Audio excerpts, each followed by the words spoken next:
Class 10th 2026 में देने वाले हो या बोर्ड एग्जाम के एस्पिरेंट हो, सिलेबस कब तक खत्म करना है, बहुत ज़्यादा कंफ्यूज हो, ये वीडियो आपकी सारी कंफ्यूजन दूर करने के लिए काफ़ी होगी। चलिए बात करते हैं सिलेबस से रिलेटेड। उससे पहले मैं बता दूं कि मेरे बिहार बोर्ड के इस साल एग्जाम में 466 अर्थात 93.2% नंबर आए हैं। और जो स्ट्रेटेजी मेरा सिलेबस कब तक खत्म हुआ था, ये सारा कुछ बताने वाले हैं कि किस तरीके से आपको सिलेबस खत्म करते हुए मैनेज करना है रिवीजन और प्रैक्टिस को। तो बहुत ही इंपॉर्टेंट वीडियो है, आपको लास्ट तक वॉच करना चाहिए।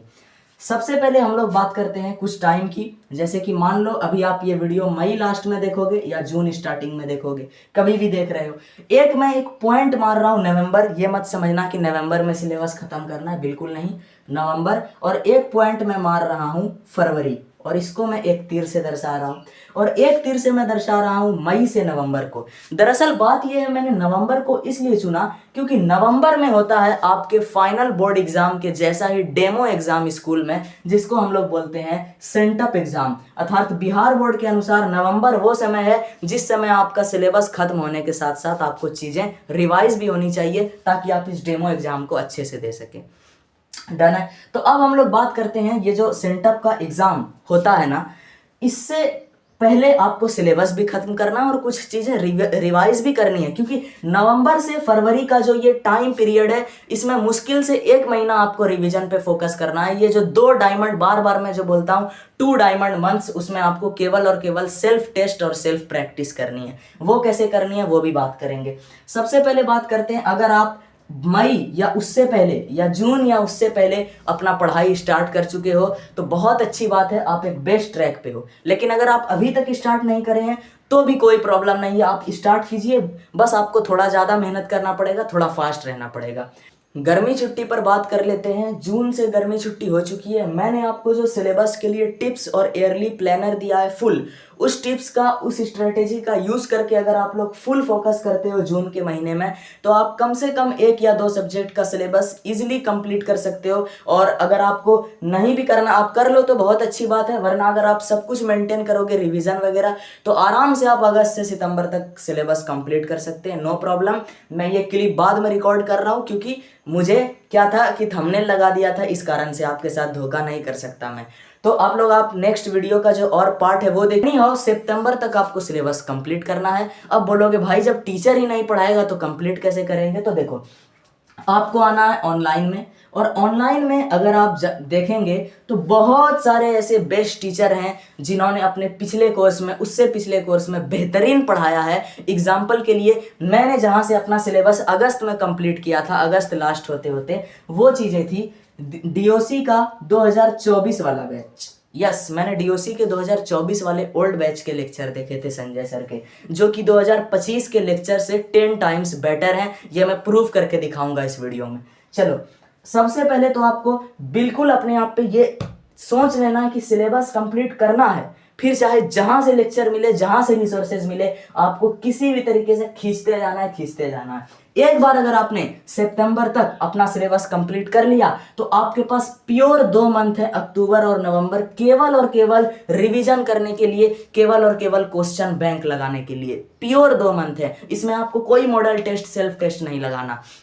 इस 2 मंथ में अगर आपने पूरी ताकत लगा दी और इस 2 मंथ में आपने 100% सब कुछ रिवीजन भी कर दिया और नवंबर में प्रैक्टिस के तौर पर डेमो एग्जाम यानी सेंटअप भी दे दिया, तब जो आपके पास ये 3 महीना बचेगा, दिसंबर, जनवरी, फरवरी। फरवरी को कट कर दो क्योंकि इसके 15 दिन ही बचते हैं। दिसंबर और जनवरी में आपको केवल और केवल एक चीज करनी है, जो चीज मैंने करके अपना एक थैला भर लिया था कॉपी से, और वो चीज है आपको डेमो एग्जाम। जितना हो सके उतना डेमो एग्जाम। अगल बगल में जाओ, दोस्त इधर उधर, बोलो भाई पिछले साल एग्जाम दिए थे बिहार बोर्ड का, हाँ क्वेश्चन होगा ना, क्वेश्चन दो, एकदम रियल वाला क्वेश्चन लेके आओ पिछले साल का। और बिहार इस तरीके से जो कॉपी आती है, इस प्रकार से सर्च करोगे ना, सीबीएसई बोर्ड वगैरह का मिल जाता है ऐसा कॉपी, तो कॉपी फटाक से लो इस तरीके से। कभी भी आपको ये जो 2 महीना है, इस 2 महीने में आपको ये जो घर पे इस तरीके की कॉपी लिखते हैं उसको भूल जाओ, इस कॉपी को भूल जाओ। इस 2 महीने में आपको इसी कॉपी को, जैसा आपका मोबाइल है, लैंडस्केप फॉर्मेट पे, हॉरिजॉन्टल, ऐसी कॉपी पे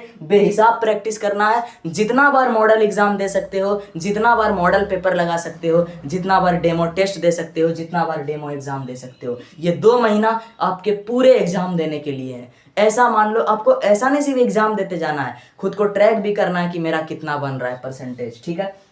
ये सब कुछ करके आप एक बेहतरीन तरीके से श्योर है कि आप टॉपर बन सकते हो, ठीक है। बट फिर भी वही बात है, परीक्षा परिश्रम जोड़ इच्छा है ना, परिश्रम आपका, इच्छा आपके कॉपी जांचने वाले का। अगर एक तरफ का पाला पलटा तो काम खत्म है भाई। मेरा क्या था भाई, कब तक सिलेबस और कहाँ से कैसे कैसे कंप्लीट हुआ, तो देखो मैंने लगभग 9th से ही पढ़ाई करना शुरू कर दिया था 10th के लिए, स्पेशली सिर्फ साइंस, और एसएसटी लास्ट में जाके पढ़ा था। तो कुल मिला के अगर मैं बात करूं तो क्या बोल सकते हैं, मार्च नहीं, फरवरी ही मान लो, क्योंकि मार्च बहुत लेट हो जाएगा, ठीक है। तो जनवरी होते होते, जनवरी 2024 में, यानी जब मैं 9th के ही लास्ट स्टेज पे था, 10th में नहीं गया था, तो मेरा पूरा साइंस का सिलेबस कंप्लीट हो गया था 100%। और हाँ, क्योंकि मेरा बहुत पहले हुआ था, बहुत पहले, मतलब मैंने ये पूरा 2 साल सिर्फ एक ही चीज़ के लिए लगाया था, वो था बिहार टॉप करने के लिए। इस 2 शब्द से मिलकर बना है परीक्षा, है ना। परिश्रम मैंने पूर्ण किया, इच्छा किसकी होती है पता है आपको। तो अगर इधर वाला पाला पलटा तो आप कुछ भी कर लो, नहीं हो सकेगा, नहीं हो सकेगा। बहुत ही ज़्यादा रियलिटी है, कोई माने ना माने, तुम जरूर मानोगे जब तुम एग्जाम देके घर वापस आओगे, और जिस दिन तुम्हारा रिजल्ट आएगा खुद बोलोगे कि हाँ सच बोला था आपने।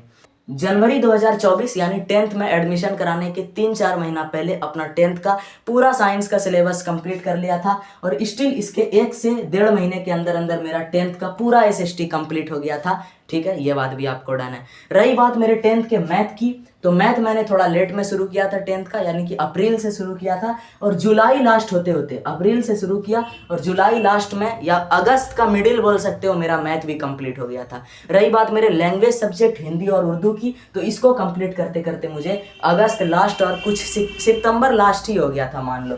तो कुल मिला के मेरा पूरा सिलेबस सितंबर लास्ट में कंप्लीट हुआ था, और मैंने फिर वही किया, अक्टूबर से रिवीजन और अगेन दिसंबर जनवरी में प्रैक्टिस। सब कुछ बेहतर था, बस सारा सब्जेक्ट का मार्क्स अगर आप लोग मेरा देखेंगे, साइंस में 100 है, हिंदी में 97 है, मैथ में 96 है, हिंदी में 97, मैथ में 96 है, उर्दू में 91 और एसएसटी में 82। यहाँ पर केवल और केवल एक सब्जेक्ट एसएसटी है। नहीं है कि एसएसटी मेरा खराब था, बल्कि एसएसटी मैंने साइंस से 5 गुना बेहतर अपने एग्जाम में लिखा था। परंतु मैंने फिर वही बात बोलूँगा, परिश्रम जोड़ इच्छा, मेरा एक तरफ का खत्म हो गया तो सब खत्म हो गया।